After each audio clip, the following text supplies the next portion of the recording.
Hello and welcome to the Heart of Markness podcast. We are at episode 67. What is that? 67? 67. For the Heart of Markness podcast, if I didn't say that before, welcome! Today we are doing Led Zeppelin. Really? Led Zeppelin? Branching out, Mark? I am. In Tokyo, that is in the Netherlands, September 23rd, 1971. And the more astute and pedantic of you may yearn to point out, Mark, out of your 66 prior episodes, 2 of them have been specifically about the very, very brief 1971 Japanese tour. Have you not given ample and adequate representation to that tour, sir? I ask you. To which I reply, who the hell do you think you are? Listen, motherfucker. The 1971 Japanese tour of Led Zeppelin is possibly the greatest tour of all time by anybody. It is their high water mark, and it is sublime. You will not find a better Whole Lotta Love ever. I mean, they're starting to get into the theremin. It's not as sparse. Oh, you guys didn't listen to that one. Oh, because it wasn't a patron episode. Well, you happy few who are patrons know that I played a Whole Lot of Love from 1971 in the patron-only episode, one that you will not hear. And I remarked that it was kind of sparse without the theremin, and the woo, woo, woo, it just kind of sounded a little silly. But that was in April of 71, and now they've got this one sorted by September. They've got the theremin, they've got the echo effects, and it's Whole Lot of Love. It's not funky yet, and it does get pretty badass when it's funky, and it's good.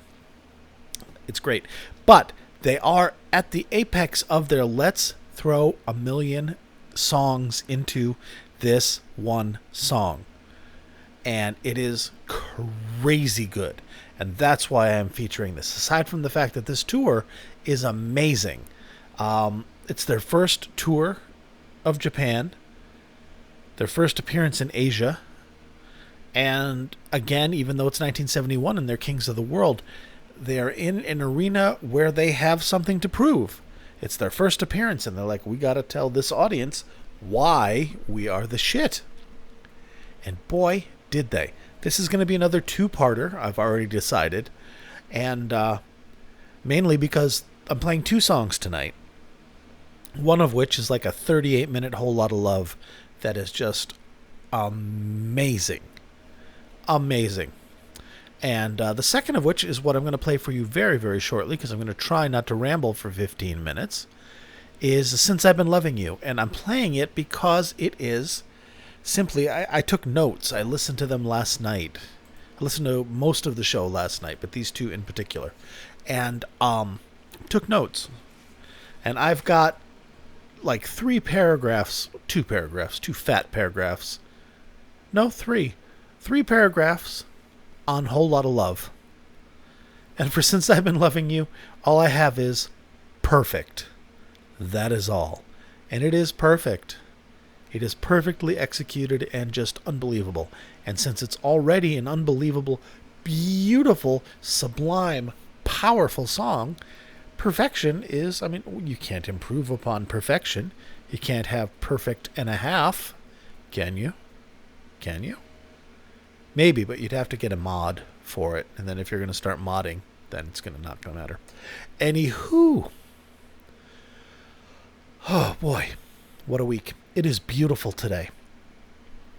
For most of the day, it was 64 degrees, cloudy, and rainy. And you say, that sounds hellish. Isn't it August? It is August. And August in Oregon, as in most of the places in the Northern Hemisphere, is pretty brutal. Historically brutal, but this has been a very mild, merciful summer for we heat haters. And today, it was beautiful. It was like a little gift of October showing up early, and it made me happy. Now, the sun is out and it's warming up, but it's not going to warm up like a summer day and be like 90 degrees, like gets to be like 97 degrees in my little garret up here, but it isn't. It's beautiful, it's temperate, it's sunny, it's wonderful. Life is good. And this past week, aside from listening to lots of Led Zeppelin, which is also not really what I do in my downtime, I kind of got all my Zeppelin listened to, as far as like listen to Led Zeppelin over the last few decades, and now when I listen to music, it's I like the Bob Dylan. I like, what have I been listening to? Why do you care? Do you care? No. You're chained. You're like, get to the fucking music. You said you weren't going to ramble. Why do you lie? Why do you lie? Because I can. Warren Zevon, Fleetwood Mac, lots of stuff like that I've been listening to. Fleetwood Mac because since the loss of Peter Green, it brought me back listening to early Fleetwood Mac, which I missed out on in my teen years. The bass player for my high school band, who is sadly no longer with us, loved early Fleetwood Mac and tried to get me into it, and I never really got into it. But he is the one that got me into Lou Reed, for which I will be forever grateful, and introduced me to 10 Years After, which I liked fine, but it didn't hook me. And Robert Trower did not get me. Jack Bruce, he got me with. But, Lou Reed. That's worth the price of admission right there. All right. So yes, we have Led Zeppelin in Tokyo, Japan on September 23rd, 1971. It is their first visit to Japan. This is their first concert of their Japanese tour, so it's literally their first appearance in Japan, and they wail. The show is great. It's, the typical Japanese set list. It is, I will read it to you. Oh, and here's what I'm doing. I'm doing a merge that I have. It's not a matrix. It's just a merge to fill in the show, because I believe at this point, I think I was able to track down references to as many as 12 sources for this show. 9 for sure, but I heard tell of a 10th, 11th, 12th. But this is a merge put together by people better than me in order to carry the whole show without any missing content. So there are quality variances. Overall, it's an excellent sounding show.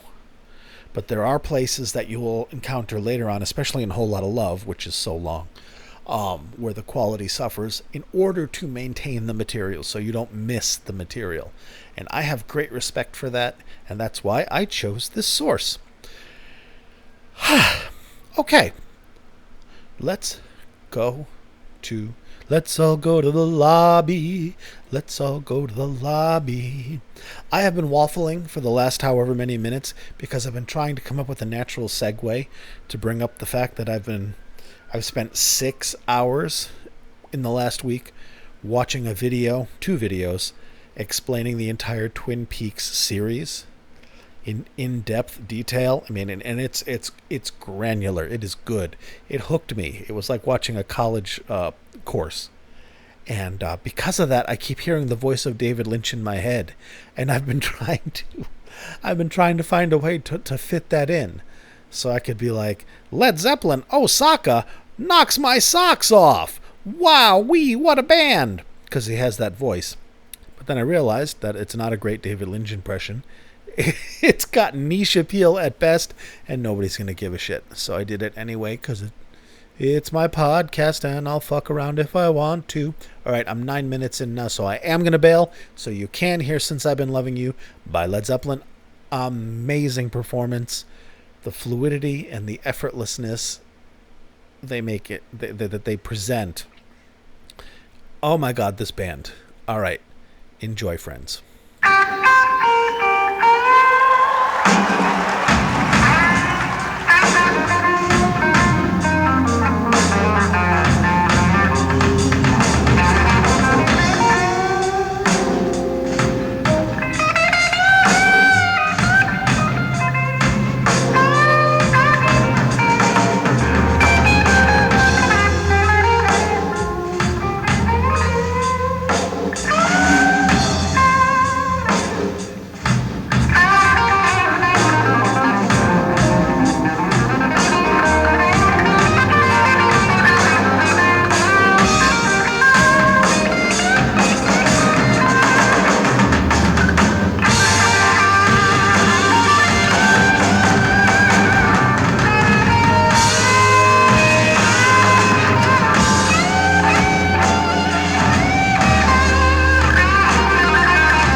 Well, it's funny. Now that I've said that it was perfect, I listened to it and it's like, oh, there's a mistake. There's a mistake. Fantastic, though. Amazing. And I love it. And you love it, too. You love it, too. Mark, what's with the menace? I'm not sure I like this new intensity. It's all right. It's just for tonight. No worries. Don't take it personally. All right, Since I've Been Loving You.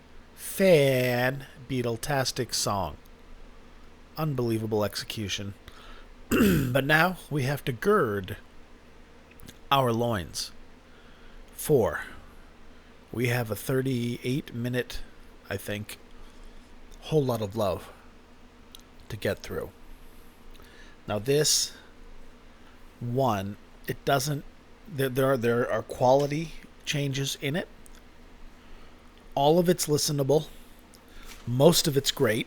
But towards the beginning, we drop into a suboptimal source. It is still fine, but if you're listening in your car or something, you may not be able to compensate for the quality drop. I apologize. It's not that bad, but I just want to give you the heads up. And it's totally worth it because you're hearing one of the longest Whole Lotta Loves ever. One of the best Whole Lotta Loves ever. And you know how I love it when they fit so many medleys in that people forget they're listening to Whole Lotta Love in the first place until Robert does Way Down Inside. And everybody goes, holy shit, I forgot this was Whole Lotta Love. And it buffs it. It's like one of those little mini springboard things that you jump on before you get on the pommel horse or whatever those things are. I don't know. Balance beam. You know what I mean? From gym class. You go boing.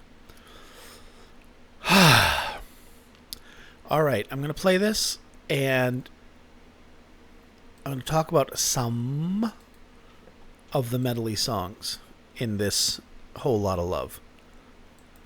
Allow me to read my notes. Excuse me while I whip this out. You get Whole Lotta Love, obviously. You get Good Times, Bad Times, just like they did on the 29th. In its entirety. They jump into how many more times? In its entirety. They do You Shook Me, Baby. I don't know if it's in its entirety or not, but it's brilliant. That's in addition to the 8 million medley rock and roll songs they do. And for the only time that I'm aware of, they do Tobacco Road. And it's great because Jonesy hops from bass to Hammond organ back to bass in that song, which was just a medley song in the middle of Whole Lotta Love. It's incredible. Now, when I listened to this last night, I was super high. And I thought I would tackle this podcast last night, but no, I didn't. But I did tape a few minutes of, how many minutes? 54, about 10 minutes of commentary right after listening to that song, right after I took the notes. And I think it's good. It's pretty funny. Well, you know. And, all right, let's get to it. Whole Lotta Love. At one of their best tours ever.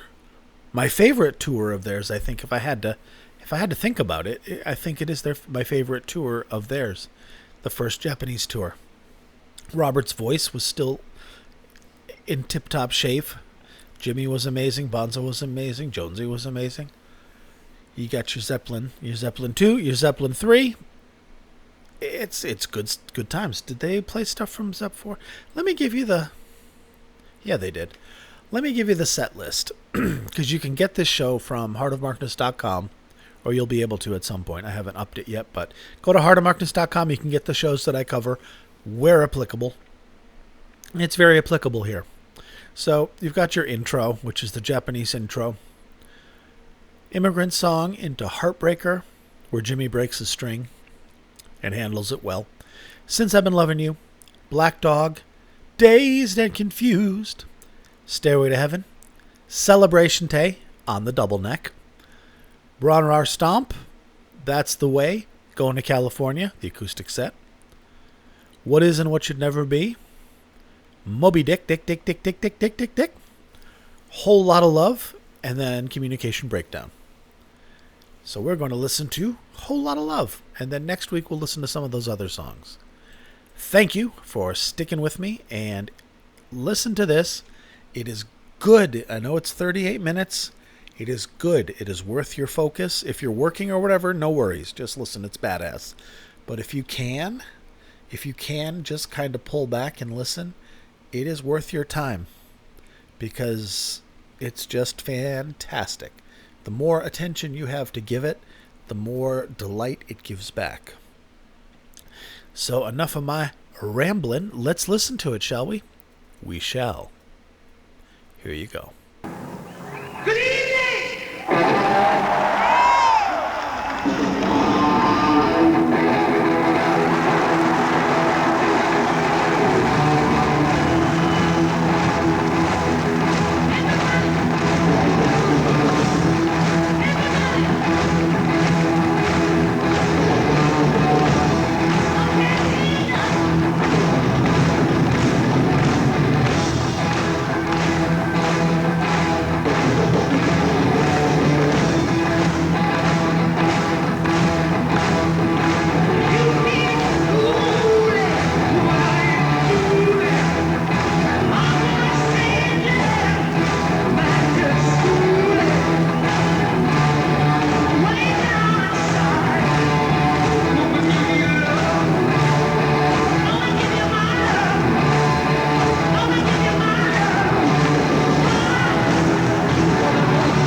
hear my mom and papa talking. I hear, I hear, I hear,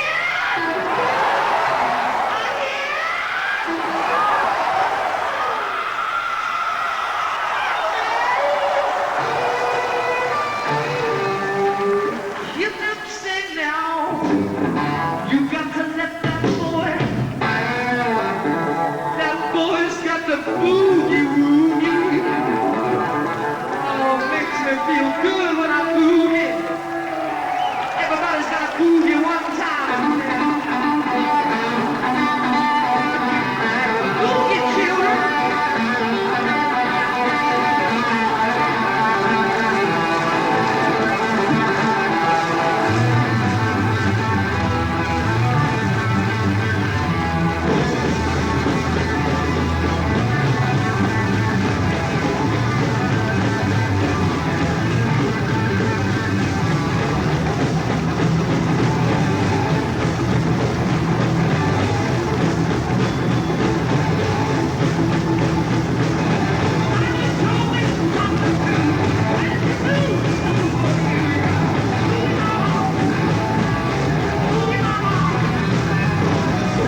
tobacco. Good times, good times, good times, good times.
You know, I said that you. I said that you. I said that you. Good evening. You know you should be.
Hello, how's everybody doing tonight?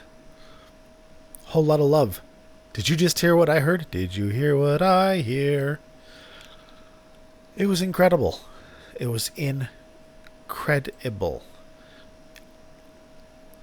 And what I like, it was like this, and so many songs, and so many songs in their completion. They did Good Times, Bad Times, start to finish. They did how many more times? Start to finish. They did You Shook Me. In the middle of Whole Lotta Love, it was this beautiful, magical turducken of beauty. And then all the little rock and roll medleys, too. And it was just... The band went places that I'd never heard before. It sounded like a different band. In some places, Jimmy sounded like it was 1973 in his phrasing. Some of the meat and the dirtiness of some of his licks and some of his phrases were evident to me. And this band could do anything. They were just the coolest and the smartest musically. Having, two top-tier session musicians and the best drummer in the world, it, makes for perfection. And it's interesting that Robert is probably the... If you listen to the medleys, you can hear Robert in places trying to lead the band, when in fact he should be following, because typically the lead singer directs the band. Not here. Not with these guys, because they're so fucking amazing, and the three of them together just lock in and go off in directions. They're like, okay, we're going to play this, and Robert's like, I really want to sing this, and they're like, nope, we're going this way. And it's fascinating. How odd has that got to be? How good is the band if Robert Plant, has to follow the band? And that's in no way denigrating Robert Plant. It's like Robert Plant's an A+, and this rhythm section at this time in their career is like an A++. They did the extra credit, and it's words are failing me, cha-cha-cha. Tobacco Road. I know that this was a bumpy one sound quality-wise, but it's almost 40 minutes long. So, best case scenario, starting with a fresh tape, 90-minute tape, at the beginning of the song, you're going to fill almost the whole tape. Chances are, when whoever was recording, or everybody that was recording, that each source that was recording, and there's like 12 sources to this show, at some point during this song had to switch tapes. So there's not like a complete version on any manifestation, or if there is, there's nothing that sounds decent. So what was done in this merge was, just take from every source in order to make a Whole Lotta Love start to finish, which is why the quality drops and changes. But at no time is it unlistenable. And if you have headphones or earbuds or something, it's probably fine. Although if you're listening like just in your car or something, it might in some places just be not that great. But I'm glad they did it, and I chose this version for that reason, because it is start to finish the whole gosh darn thing. And just the fact that these recordings exist and have existed and lasted almost 50 years, almost half a century ago, in my mind, because I'm old, 50 years ago was like World War II, when in reality 50 years ago was like MASH and Archie Bunker almost, or Brady Bunch for sure. Holy shit. So the fact that these tapes have carried on for half a century, and to a point where they can be easily digitized and shared throughout the world, so that talent throughout the world can put together things like this project and put together these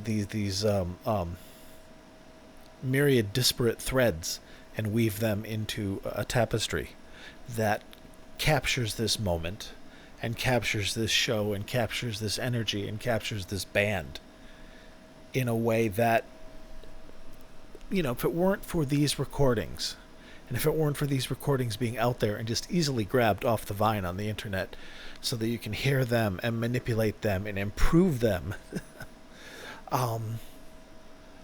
just to have that out there, otherwise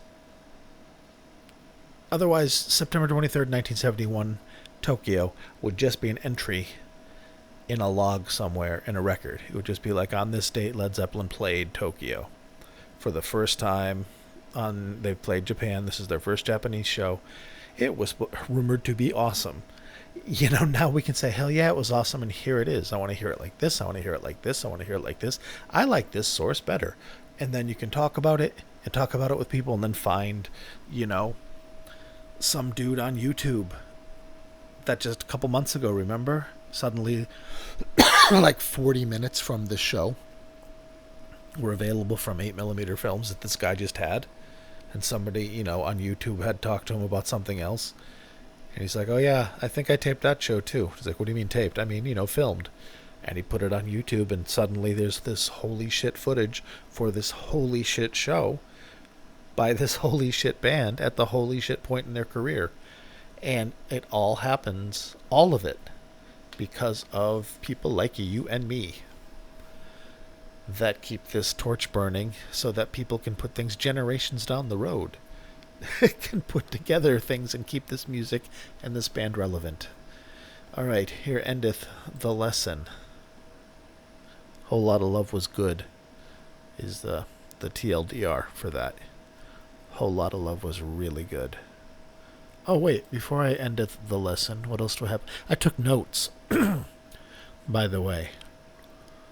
And you're like, Mark, notes? Was there anything else you took? Maybe a handful of cannabis gummies. I don't know. You don't know me?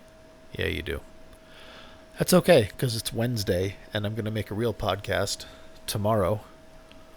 It'll be much more professional and urbane, but I'm keeping this recording because I took notes listening to Whole Lotta Love, because it's it's a half an hour plus, and I wanted to. So I didn't want to rely on my memory. I didn't want to overlook things, and I wanted to just for the first time capture my thoughts and present them to you, which is basically what I did. Jimmy's playing Fat and Dirty, or Jimmy. Oh, see, here we go. Here's why I did it. One of the blues songs was Robert singing, "I bought you a fur coat for Christmas." Do, do, do, do. Robert and Jimmy played that same song in the blues medley they did in April 1988, right around the time of the Atlantic reunion. I featured that on one of the podcasts past, and it's a great reunion because by 1988, both Robert and Jimmy were fully back, firing on all cylinders and doing Zeppelin material again. So having them come out and have 1988 Jimmy jamming with 1988 Robert, super awesome. If you haven't heard that episode, dial back yonder. I don't have the number in front of me, but it's worth it. It's a great, great jam. And they played it in the song. It just blew me away. And then, of course, Tobacco Road. My gosh. I'm not a fan of that song. But and that's unfortunately when one of the quality drops happens. But once you adapt to it, it's amazing. And they play it, and they play it in an interesting way. It doesn't sound like Zeppelin. To me, it's just I haven't heard them play in that kind of dialect before. Every band has tells in a way, and I'm used to them playing in a certain swing pattern, in a way, a rhythm, and they didn't do that for this. And then Jonesy disappears for a second and pops up on the organ in Tobacco Road for just 16 bars or something like that, and then pops back on bass. And it's so smooth, it's like they rehearsed it a million times, and it's the only time they did it ever. They just did it. Because you've got the two top-tier session musicians and the best drummer in the world in the same band. So Jimmy and Jonesy, in their short careers, because they're still babies, they're still in their 20s, by the time they're at this point in their careers, they've played on hundreds and hundreds and hundreds of songs for everybody in the entire world. Burt Bacharach, Joe Cocker, for everybody cool, there's 300 people you never heard of and a whole bunch of people you're like, really? But in doing so, they learn how to play a million different styles of music, a million different ways, and it's in there. They've done these songs. And it's just so much fun, and it's so good.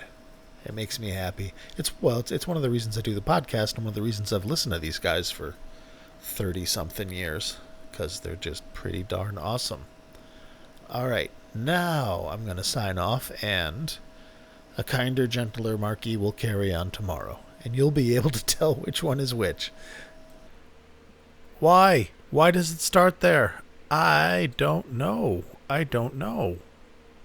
Okay, well, that was the mark of last night, and this is the mark of tonight. I agree with him. I actually like everything I said last night. Stand by it. My name is Mark Donahue, and I support this message. All right. There you have it.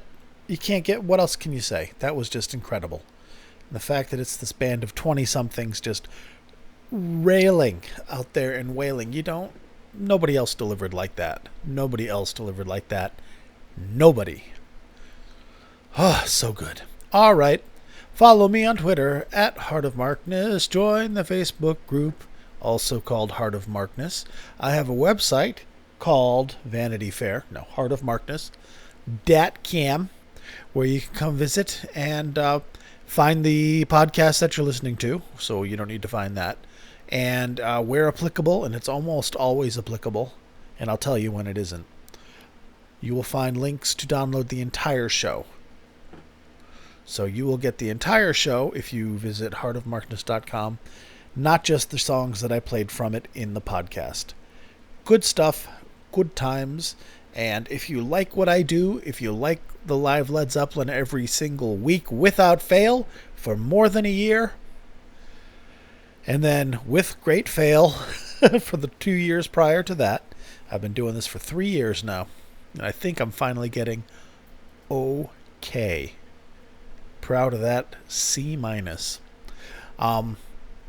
Yeah, you guys seem to like it. I'm glad you like it, and I'm gonna keep trying to get it better and better and better. I look up the shows. What I would usually do is just go, this one, and just play it and go, that was good. And now I look up a little bit of context, like the first Japanese tour, try and paint a little bit of scenery around it to make it look better, maybe draw your interest, and then, educate those that don't know, and hopefully not be too over the top for those who already know this stuff. I'm not playing rarities. Tokyo 71. This is one of their best shows ever, and pretty much the only reason you wouldn't see it on somebody's top 10 list is because almost every show, in fact, I think every show from this tour is excellent. I haven't heard every show. I have not heard the show the next night, and I think there's one in Nagoya. I don't know. I have to look. But this tour is just excellent. And if you have 5 shows that are excellent from the same tour, you just pick one to be representative in a top 5 list, right? Right. All right. Now, every Thursday, I do a Led Zeppelin or Led Zeppelin-related podcast. And every weekend, I do at least one bonus episode. Last weekend, I did 2, because I love you. And that is typically live shows from other artists.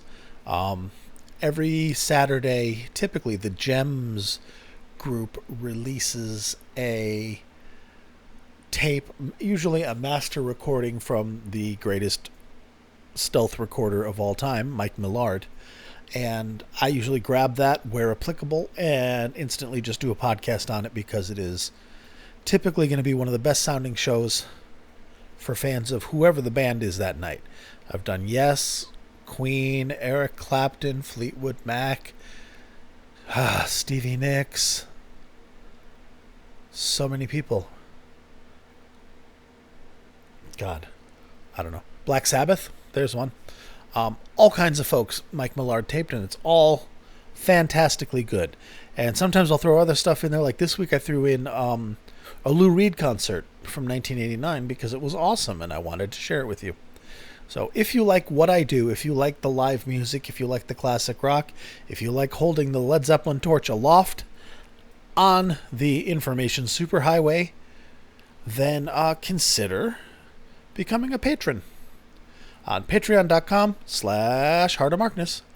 You'll see what we have there. If you pay $10 a month, you get an extra podcast just for you. Every month, the patrons get a podcast episode that the muggles don't get. So consider that. No big deal. I realize that it's weird to pay every month, and it's a free podcast. It's always going to be free. So you're not going to lose anything, but you do gain a little bit, and it does legitimately help me out and help support the podcast by offsetting some of the costs of the SoundCloud hosting, the website hosting, the cloud hosting for the shows that I put up that I share with you guys, etc., as well as paying for the microphone through which I'm talking to you right now. So let me read the roll call. The names of the Titans, say it with me, upon whose shoulders rests this podcast. So a laurel and hearty handshake to Rob, Wayne, Brad, Danielle, Tracy, David, Peter, Mark, Other David, Bonzo Bill, or Bonzo Billy. Bonzo Billy, I think. Nemo, and Avi.